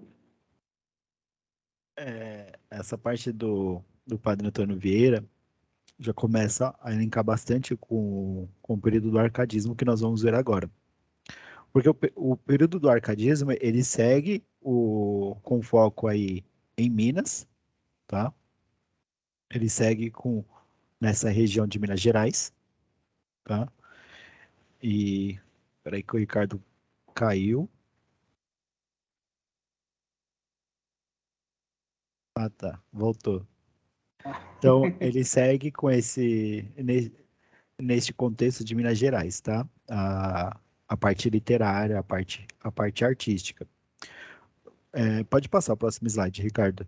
Mas eu digo que ele casa porque neste momento a gente já tem aí uma grande presença do iluminismo. Então lembra, as pessoas saíam daqui, né, para estudar na Europa, né, ou vinham da Europa com uma educação para cá. E nesse período já está aí uma presença forte do iluminismo. E dentre diversas características do iluminismo, ele foi muito fundamental para os processos de independência das colônias, né, de ter fim a esse processo aí de colonização, pelo menos no modelo que estava vigente, né? A gente vai ver que a Europa depois colonizou outros territórios, né, principalmente no continente africano, mas em outros modelos. Mas nesse modelo, ele já não era mais muito visto por uma parte intelectual da europeu. E aí, nesse período do arcadismo, muitas pessoas acabam enriquecendo nesse ciclo do ouro. Então, pensa, foi um número grande de pessoas para Minas, né? E pessoas que já tinham dinheiro, pessoas que não tinham dinheiro também. E muitas pessoas especialmente as pessoas que não tinham dinheiro, acabam ali ganhando dinheiro, e aí o que vai fazer? Manda o filho para estudar na Europa. Aí o filho estuda na Europa e vem com a educação que teve lá o conhecimento literário, né? Conhecimento filosófico, os ideais, e acaba trazendo para a região quando volta. E aí essas ideias iluministas acabam se espalhando pelaquela região, tá? Então, tem este ponto. Então, a gente vai ver que existem diversas coisas acontecendo, tá? Em Minas tem este ponto, esses ideais chegando, tá? Em 1808, que aí também já está dentro do período aí do arcadismo, tem a chegada da Corte Real Portuguesa, né? O João vem para o Brasil, fugindo lá de Napoleão. Napoleão chega para tomar Portugal, Napoleão está dominando a Europa quase como um todo, né? Controlando, comandando tudo, chegando nos países, tomando, né? Chegando nos territórios e tomando. E aí a saída que o Portugal encontra, apoiada pelos ingleses, lógico, os ingleses que apoiaram, né? É tirar a capital da metrópole de Portugal e trazer para a colônia. Porque Napoleão chega lá, não encontra o rei, e então ele não pode tomar. Ele precisa tirar o rei. Então ele chega lá, o rei não está. O reino não está mais lá. Mudou para o Brasil. Ele não vai vir para o Brasil, né, para fazer isso. E aí, essa foi a saída que Portugal encontrou. Então eles chegam no Brasil em 1808, tá? Um pouco depois da mudança da capital de Salvador para o Rio de Janeiro. Então eles chegam no Rio de Janeiro, né? Então chega com toda a corte, toma a casa de todo mundo que estava lá. Então eles chegam com os nobres, as pessoas não tinham onde morar. O que eles vão fazer? Vão tomar a casa das pessoas. Então eles acabam tomando as casas das pessoas lá no Rio de Janeiro, tá? Mas o nosso foco ainda neste período segue em Minas, tá? Então vai ocorrer em Confidência Mineira, um pouco antes da chegada da família real. E a Confidência Mineira por que ela ocorre? Veja, o ciclo do ouro está ocorrendo, então Minas está movimentando uma economia muito forte, está tendo muita movimentação de dinheiro, está enriquecendo. Esse ouro acaba indo para Portugal, uma grande parte vai para Portugal, as pessoas recolhem e têm que pagar imposto para Portugal. E aí, esse valor que vai para o rei vai diminuindo. E aí eles falam, poxa, por que está diminuindo? Né? O que está acontecendo? Aí o que eles fazem? Eles aumentam o imposto para poder chegar mais ouro. E eles vão sempre aumentando mais para chegar mais ouro. E aí chega-se num ponto de ser a cada arrecadação, cada ouro encontrado, a cada ouro tirado das minas, um quinto vai para a coroa, vai para o rei. Esse um quinto seria 20% do que foi encontrado. É muita coisa, né?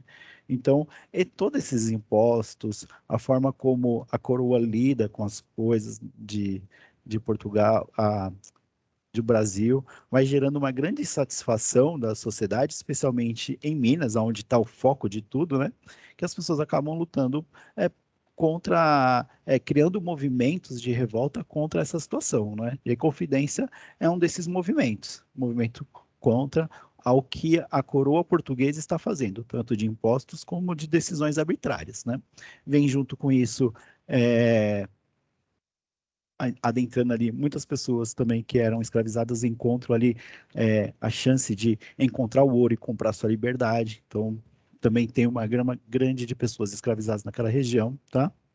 Então, a gente tem nesse período que segue o ciclo do ouro, né, em Minas Gerais, que faz gerar também a literatura, as artes, tudo que envolve nesse contexto Minas, tá?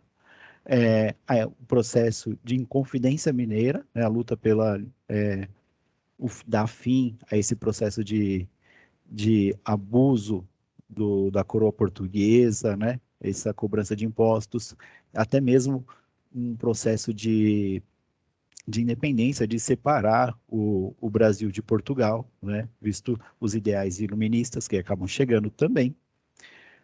Em 1808, nós temos a coroa portuguesa chegando ao Brasil, tá? Chegando, mas no Rio de Janeiro, não em Minas, tá?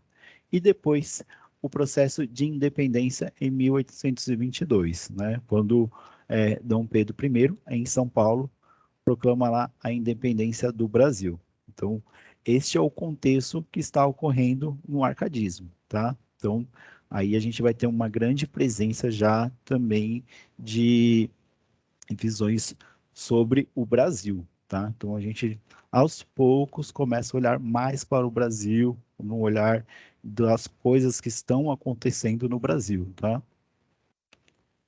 Beleza, Ricardo? Ah, beleza. Teve uma aluna que perguntou aqui, ó. Acho que Gregório de Matos lembra Gonçalves Dias. Será? Não sei. Eu acho que poderia ser feito um estudo, né? Mas é a mesma coisa. Eu não sei se vai lembrar, porque o Gregório de Matos já tem essa preocupação, né? Eu acredito que ela tenha pensado que a gente vai ver depois, quando chegarmos no romantismo, que o Gonçalves Dias já tem essa questão do nacionalismo. E o Gregório de Matos ele já começa com essa preocupação, né, com a terra, né? Mas o Gregório de Matos não tem esse sentimento nacionalista que o Gonçalves Dias vai ter, né? Então a gente vai ver quando chegar no romantismo que aí o Gonçalves Dias já tem essa coisa assim da nação, né? Essa preocupação da nação, até por causa que já tem esse movimento da independência, né? Como o professor já explicou. E o Gregório de Matos não tinha ainda essa coisa assim da nação, né? Ah, e a minha terra, não tem isso ainda, né? Então, mas aí, não sei, eu acho que pode caber o estudo, de repente, né? Às vezes, por alguma outra coisa, a gente pode comparar, né, os dois. E a ousadia era bem maior, né? O período do Gregório de Matos era muito mais restrito à liberdade, né? Do que o Gonçalves Dias, né? Como ele Sim, já chega no verdade. século XIX, onde já tem uma efervescência de mudanças, principalmente por conta da Revolução Industrial, é, a igreja não tendo tanto poder assim como tinha antes, não tendo o próprio rei não tendo tanto poder como se tinha antes, né? É, as pessoas vão tendo um pouco mais de liberdade de se manifestar, né? Ainda com represálias, lógico, sempre, né? Isso dura no Brasil por muitos anos. Certo. Então, aqui no arcadismo, nós selecionamos o Tomás Antônio Gonzaga, né? Ele também, né, de uma família rica, né, estudou direito também em Portugal, né? E aí, quando volta ao Brasil, ele trabalha como ouvidor em Vila Rica, né, que era o centro ali do Brasil, né? Como o professor já explicou. Ele participa da Conjuração Mineira, depois é preso e levado para a Ilha das Cobras. Aí ele é condenado ao exílio e ele vai para Moçambique, né? E ele foi uma pessoa que foi muito influenciada por esses ideais iluministas que o professor acabou de explicar, né? Uma de suas obras assim, mais marcantes é o Marília de Dirceu, né? Que ele faz todo um elogio a uma senhora, né? Então, ele muda o nome, né, da pessoa, Marília de Dirceu, né? Porque ele não poderia ter relações com a mulher, então ele coloca um outro nome, né? Ele não coloca o nome da pessoa realmente que ele gostava. E vocês vão ver que também com o Tomás Antônio Gonzaga, as pessoas costumam também falar muito de cartas chilenas, né? Então, no período foram escritas cartas, né? Elas saíam como panfletos propagandistas, né? Na época, assim, né? Sendo espalhados pela Vila Rica e eram anônimas, ouviam um pseudônimo, tudo, e foram atribuídas depois ao Tomás Antônio Gonzaga. E por causa que depois de estudos, assim, viram assim que a forma de escrita, a caligrafia era muito semelhante ao Tomás Antônio Gonzaga. E quando o Tomás Antônio Gonzaga ele foi preso e levado para a Ilha das Cobras, pararam com as cartas chilenas. Então o pessoal atribui também essas cartas chilenas por causa de todos esses estudos feitos sobre elas, tudo. Então fica como sendo o Tomás Antônio Gonzaga, mas ele não assinava, nem podia, né? Porque eram cartas que criticavam o governo da época, né? Toda essa coisa da tributação, dos impostos, tudo. Então não podia se assinar, né, essas cartas, tá bom? Aí nós pegamos um trechinho aqui do Marília de Dirceu. Então, aqui vai voltar aquela coisa do, do pastoreiro, né? Do pastor, de valorizar assim, a terra, de ele ter aquela vida mansa, de ter aquela vida tranquila, né? Então, a gente vai ver já que tem uma estrutura do poema já é diferente. Não é parecida com aquela do José de Anchieta, né, que tem as redondilhas menores. Não é como a de Gregório de Matos, que tem os sonetos, né? E aí ele já tem assim uma coisa assim mais livre, assim, né? Um pouco assim mais solta, mas ainda tem assim uma sequência métrica, né, de rimas, né? Então ele já tem, porque como os ideais iluministas pregavam muito essa coisa da liberdade, então isso aí vai refletir na arte. Então, para o poema, o reflexo nisso seria essa coisa de se desprender um pouco esses modos padrãozinhos que tem que ser assim, bonitinho, certinho. Então, começa a se desprender um pouco disso, né? Então, ele faz essa declamação toda para a mulher, né? Então, ele começa assim: Eu, Marília, não sou algum vaqueiro que viva de guardar alheio gado, de tosco trato, de expressões grosseiro, dos frios gelos e dos sóis queimado. Tenho o próprio casal, e nele assisto. Dá-me vinho, legume, fruta, azeite, das brancas ovelhinhas tiro leite, e mais as finas lãs de que me visto, graças, Maria Bela, graças a minha estrela. Nesse daqui, eu particularmente não gosto dos poemas do Maria de Dirceu, porque se alguém depois tiver interesse, é um livro assim, enorme, e ele vai falando com a Marília, e, resumidamente, o Marília de Dirceu é ele falando para Marília o seguinte: Marília, você tem que casar comigo porque eu sou um partidão. Se você não casar comigo, quem está perdendo é você. Né? Então, nesse trecho, a gente já percebe muito isso. Né? Que ele fala assim: ó, eu, Marília, né? Não sou algum vaqueiro. Então, não sou esses vaqueiros qualquer aí, não. Que viva a guardar de alheio gado. Né? Então, sabe esses vaqueiros que ficam trabalhando para os outros? Eu não sou assim, não. De tosco trato, esse tosco trato, né? Então, imagina esses vaqueiros toscos aí, né? Ó, de expressões grosseiras, né? Então, não sou esse vaqueiro aí que fica trabalhando para os outros, meio tosquinho aí, né? Que é grosseiro, não sou assim, não. Né, ó, dos frios gelos e dos sóis queimados, que fica aí trabalhando no frio, que fica se queimando no sol. Eu não sou esse cara. Então, aí agora ele vai começar a falar como ele é. Eu tenho o próprio casal, né? Então, tipo assim, eu tenho os meus gados, né? Eu tenho minha fazenda. E nele assisto. E nele eu tenho meu sustento. E nele eu tiro tudo. Né? Esse casal me dá vinho, legume, fruta, azeite. Né? Tem ovelhinhas, né? Tenho brancas ovelhinhas que tiro leite. E mais as finas lãs de que me visto. Né? Então, não sou esses vaqueirinhos para trabalhar com os outros, não. Né? Eu tenho um lugar bom, tenho um lugar próprio, né? E esse lugar ó, tem de tudo bom e de melhor. Se você casar comigo, você vai ter esse vinho, você vai ter esse legume, você vai ter essa fruta, você vai ter esse azeite, você vai ter o leite das ovelhinhas brancas, você vai ter se vestir com as mais finas lãs, né?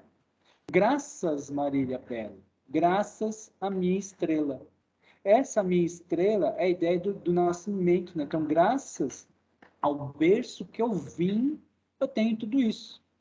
Né? Então, o Tomás Antônio Gonzaga, esse marido de Dirceu, ele faz essa declaração para a mulher, mas essa declaração assim que hoje, né, a gente considera assim, extremamente machista e ridícula, né? Mas na época não era, né?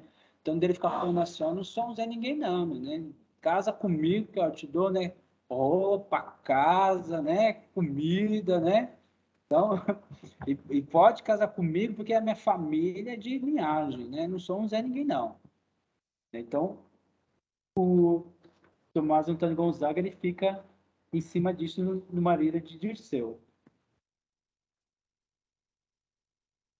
Ô, Ricardo, ainda aquele momento que muitos casamentos eram feitos por questões econômicas, né? Muitos Sim, aí. Então ele vai utilizar disso, né? Não precisa me sim. amar, né? Não, é Não só meu precisa me amar. dinheiro. É o meu dinheiro e tá bom para mim, né? É o meu dinheiro que eu tenho. É, agora nós chegamos aí no romantismo, tá? Bom, é, percebam que no slide passado, né, quando eu falei, tinha lá o processo de independência, tá? Mas esse sistema que ocorreu no Brasil, né, o processo de independência, ele não vai estar tão presente na literatura do arcadismo no período, né? Ou praticamente não estará presente no arcadismo. Então, ele passa a entrar um pouquinho depois, quando chega o romantismo. Então, aí em 1836, inicia-se o romantismo e vai até 1881, tá? Então, aí a gente já tem uma visão sobre o processo de independência, uma visão mais sobre o Brasil, tá bom? Pronto, Ricardo.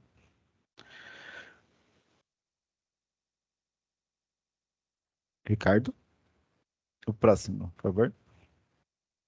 Não, agora foi. O romantismo a gente divide em 3 fases, tá? O Ricardo vai ver com vocês. São 3 momentos, tá bom? Nesse período todo aí do romantismo. E vamos ver o que tem nele. Então, ele começa em 1836, então ele tem um processo de, vai analisar aí pós-independência, tá, do Brasil. Então, ele já vai olhar a independência para trás. Então, é sempre mais fácil a gente analisar em termos de história, ou quando vai fazer uma narrativa, né, do que está acontecendo, sempre atrás. Olhar para o presente é sempre mais difícil quando a gente está vivendo, né? A gente está no meio das coisas, é muito mais difícil. Olhar de fora para uma análise ou para descrever, normalmente é mais fácil, tá?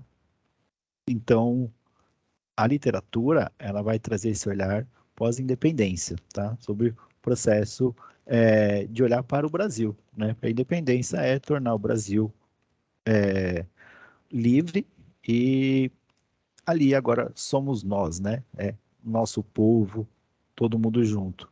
A literatura vai olhar esse momento e vai olhar para o Brasil um pouquinho depois, a partir de 1836, tá bom?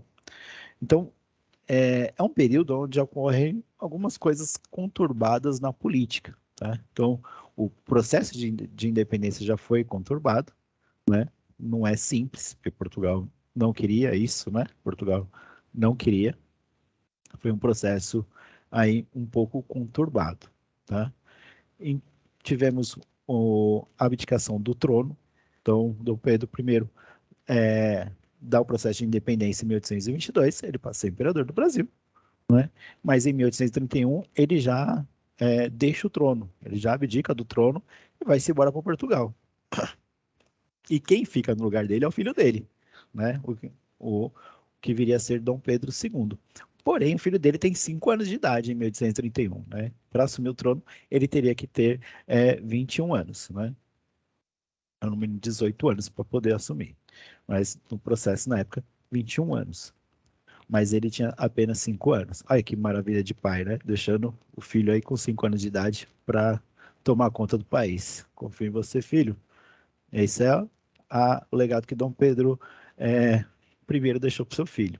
Só que, claro, Dom Pedro II não poderia governar neste período, né? Os 5 anos de idade.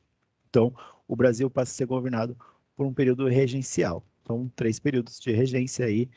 Primeiro, uma pessoa governando, depois são eleitos pessoas para governar, né? A própria elite ali que fazia parte. Existia uma política brasileira, existia um congresso ali, eles vão elegendo ali pessoas para governar.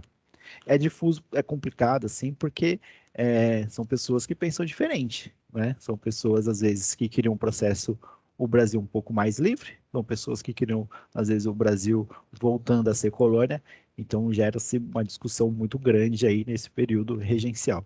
Enquanto isso, o futuro imperador do Brasil, Dom Pedro II, né, o segundo imperador do Brasil, vai recebendo uma educação para governar o Brasil. Ele assume o trono em 1840, quando ele ainda tem 15 anos. Lembra? Ele ainda não estava na maioridade, né? Então é feito um processo aí quando ele ainda tinha 14 anos, é feito um processo para que Dom Pedro II suba ao trono em 1840, quando ele completasse 15 anos. É o chamado golpe da maioridade, né? Então, nesse período, tem aí uma organização política para que Dom Pedro II suba logo o trono, assuma o comando do Brasil, né? Então, nós tivemos Dom Pedro II assumindo o trono com 15 anos de idade. Então, imagina vocês, se uma pessoa de 15 anos de idade, um adolescente, né? Às vezes a gente olha até como uma criança assumindo o trono com 15 anos de idade. É claro que ele teve uma educação política para chegar onde chegou? Teve, mas não é tão simples assim, né? Ele não tem muita condições para governar com 15 anos de idade. Então ele vai ter aí, claro, os seus assessores, mas ele é o imperador, né? Ele é o rei, né? Ele é o imperador, né? O Dom Pedro II, ele que vai governar. E ele vai ficar até 1889, quando tem a proclamação da República, tá? Neste processo a gente também tem aí as leis abolicionistas, né? Então, vão ocorrer aí algumas leis, né, que visa aí o processo de abolição, de acabar com o fim com o processo de pessoas escravizadas, né, fim com a escravidão.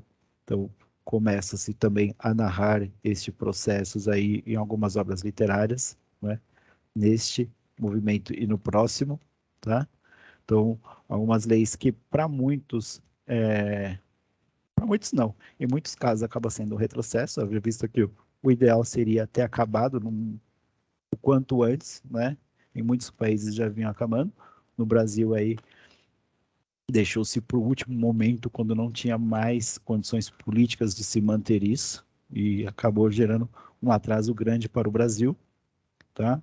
Neste momento, a Europa ainda já está passando por uma segunda revolução industrial e o Brasil ainda totalmente agrário, um movimento de agricultura, e isso acaba gerando um atraso econômico grande para o Brasil, né, que não permitiram o Brasil aí se industrializar, né? Quem controlava a economia, que era a agricultura.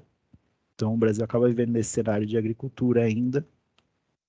E o comércio agora deixa de ser o ouro, o principal, né? Já que acham-se muito ouro, vão extraindo, uma hora vai acabando, né? Não conseguem se achar tanto assim.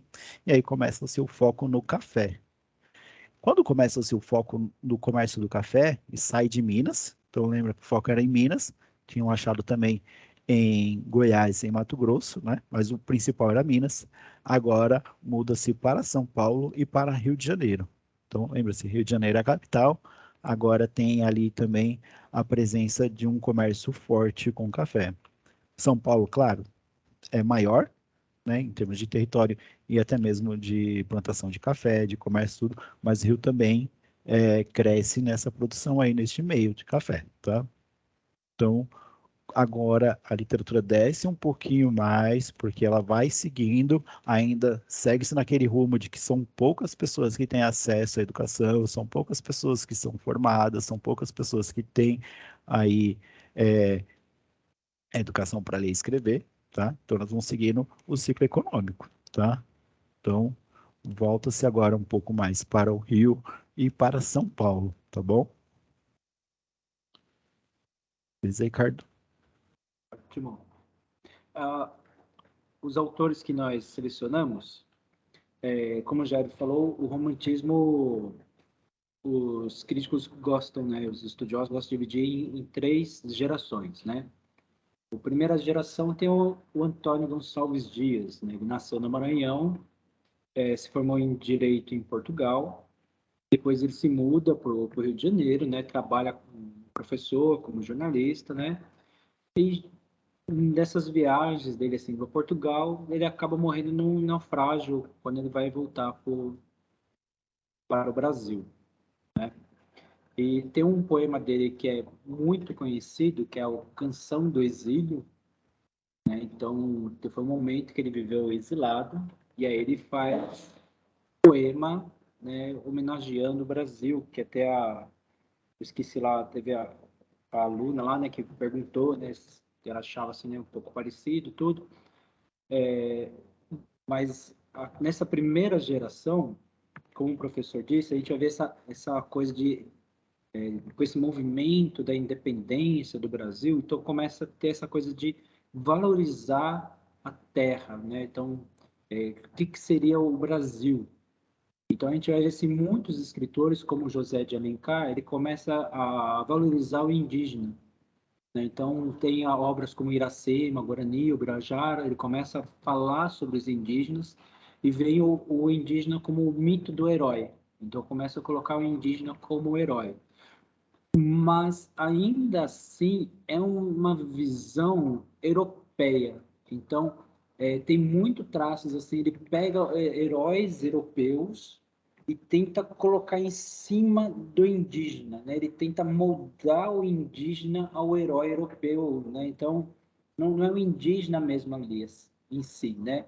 Se a gente lê as obras, ele chama ali de indígena, ele fala que é o brasileiro, mas ele não tem a característica do indígena brasileiro mesmo, né? Então, é uma tentativa. Então, a gente vê assim que já começa a ter uns rumos assim de criar uma obra, uma literatura realmente brasileira, né? Então, como está no início, então tem-se muita coisa para ajustar ainda, mas já é um início, já é alguma coisa, né? E como o professor disse, aqui já começam a ter assim, mais pessoas estudadas, porque começam a ter, né, já escolas no Brasil, né?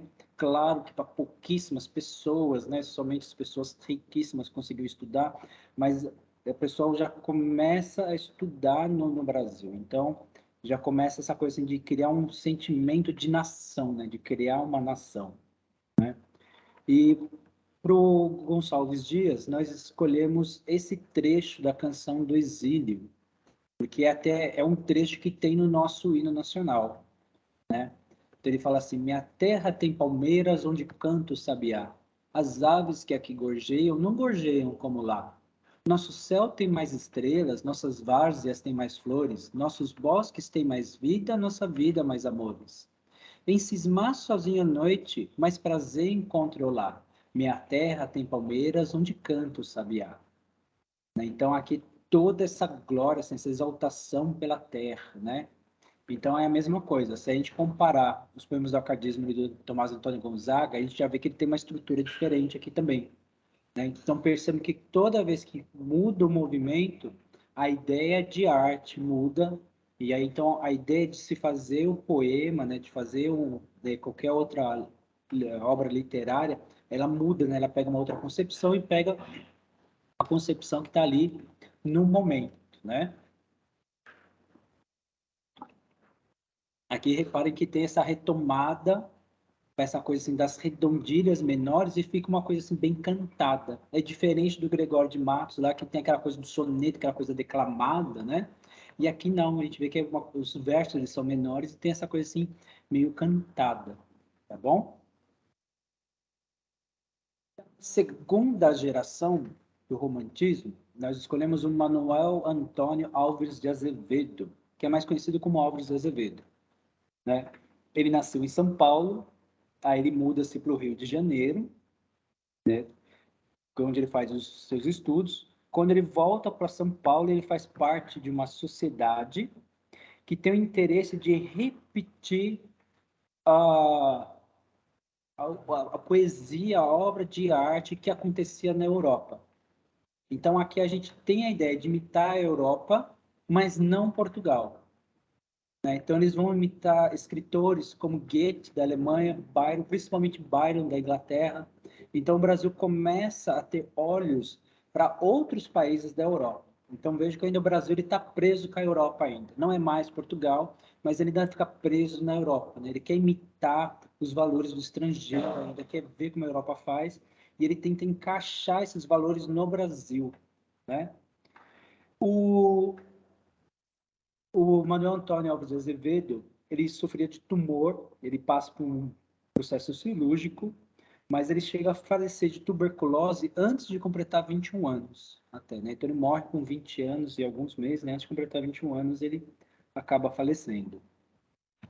Na internet, nós achamos esse manuscrito dele de um poema, né, que chama A Décima, e as suas obras mais conhecidas são Noite na Taverna, né, que é uma espécie de romance, né, que ele vai contando assim, os amigos que estão numa taverna e vão contando histórias.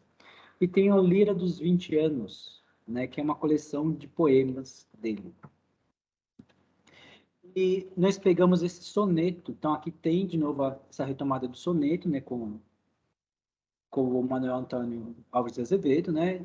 Então ele escreve tanto dessa forma assim de soneto, né, que ainda é valorizado esse poema declamado, mas ele tem outros poemas também que não respeita essa estética do soneto, né? Então ele usa também redondilho menor, né? Então ele vai, como tem essa coisa assim, da liberdade, tudo, da independência, então eles vão alternando os estilos, né? Não tem essa coisa assim, de ficar sempre seguindo o mesmo padrãozinho, né?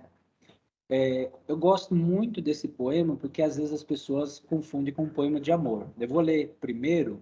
Aqui só tem o começo e o fim, né? As duas partes do meio nós tiramos por questão assim de espaço, né? Mas ele fala assim: pálida a luz da lâmpada sombria, sobre o leito de flores reclinada, como a lua por noite embalsamada, entre as nuvens do amor ela dormia. Não te rias de mim, meu anjo lindo. Por ti, às noites eu velei chorando, por ti nos sonhos morrerei sorrindo. Né?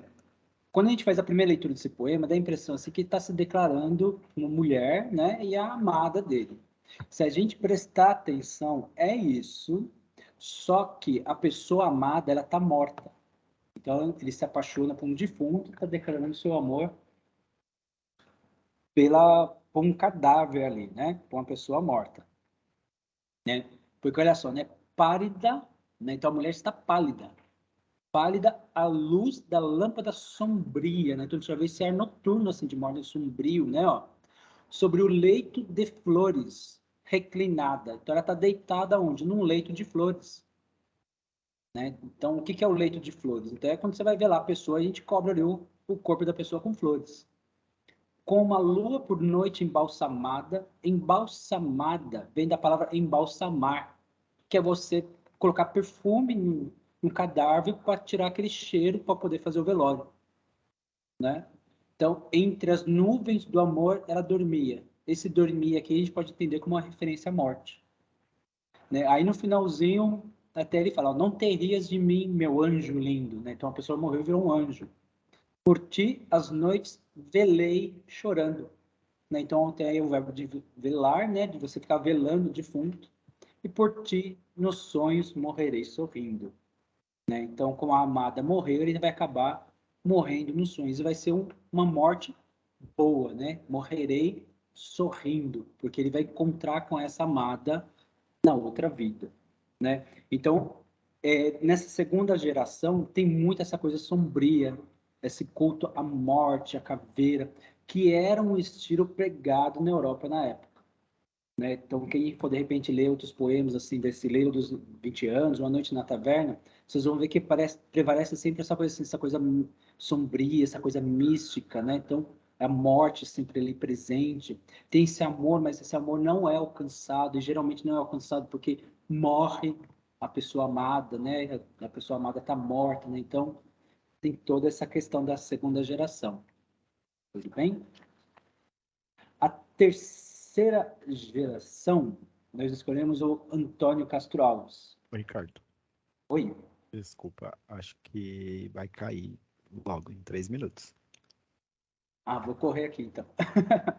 O do Castro Alves, então, já começa a ter essa preocupação com o Brasil, né? Volta a preocupação com o Brasil, mas percebe-se que, tipo assim, o Brasil ele tem os seus defeitos, né? Então, ele não é essa coisa assim, maravilhosa, essa coisa linda que tinha na primeira geração, então já começa a ter os seus defeitos. Então, Castro Alves, ele nasceu na Bahia, né? Estudou no Rio de Janeiro, né? Já demonstrou um talento notável, assim, pela poesia, e ele falece também de tuberculose. Nós escolhemos o Navio Negreiro, um poema dele. Se eu não me engano, Caetano Veloso tem uma música com esse poema dele, né? E nós pegamos esse trechinho aqui, ó. É um sonho dantesco o tombadilho, que das luzernas a vermelho brilho. Em sangue a se banhar, tinir de ferros, estalar de açoite, legiões de homens negros como a noite, horrendos a dançar. Negras mulheres suspendendo as tetas, magras crianças cujas bocas pretas rega o sangue das mães. Outras moças, mas nuas e espantadas, no turbilhão de espectros arrastadas em ânsia e mágoa vãs. Então a gente vê essa coisa da tristeza, né? Que o navio negreiro, né? O navio que trazia as pessoas sequestradas da África até o Brasil, né? Então ele relata esse momento, essa travessia, né? Esse sonho dantesco do Tombadini, né? Essas luzes avermelhadas, como sangue, né? Se banhar, né? Tinido de ferros, né? Então esse poema ele vai retratando todo esse momento, essa angústia que as pessoas ali escravizadas atravessavam ali o Atlântico, né? Nessa coisa horrorosa. Tudo bem? Bom, acho que a gente Não não vai vai dar conseguir tempo, seguir, né? não vai dar tempo, a gente volta daí e acho que a gente consegue explicar sobre o Gregório de Matos melhor, que tem muito a ver com as leis abolicionistas também, né? Que está ocorrendo no Brasil. Gente, muito obrigado pela presença de vocês. Vamos tentar correr um pouco mais na próxima aula para dar tempo, É tá? verdade. Ricardo, muito obrigado, viu? Por Imagina, ajuda. eu que Pessoal agradeço. dos demais polos, muitíssimo obrigado. Pessoal do Unipolos, galera que está estudando, obrigado pela presença de vocês. Vamos voltar na terça. Deixa eu só parar de compartilhar.